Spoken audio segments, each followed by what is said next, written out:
had a little situation with this bird feeder last night. Raccoon came along, somehow managed to undo this clasp and knocked my feeder on the ground and ate most of the bird seed out of it. So I got a little idea to remedy that. Let's go to the bench. My idea is to take this stainless steel mixing bowl that I got from the local discount store and punch a hole in the center of it, then hang it on the wire over the bird feeder to keep not only the raccoon out of it, but possibly any squirrels that might try to raid it as well. So I marked the center. I got a big spike and a nice sizable hammer, and we're just going to punch a hole in the center of it, and then we'll take it out and hang it.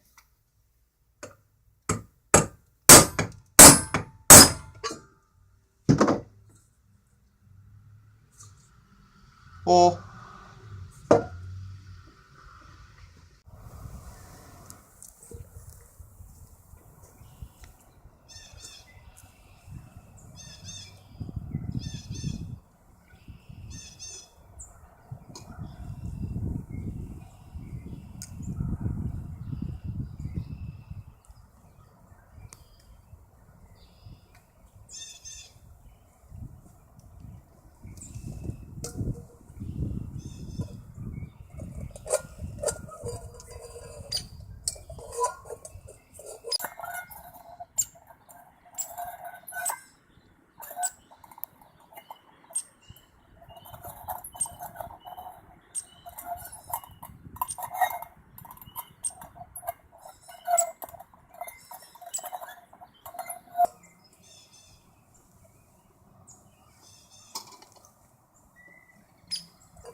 Simple $5 bird feeder fix.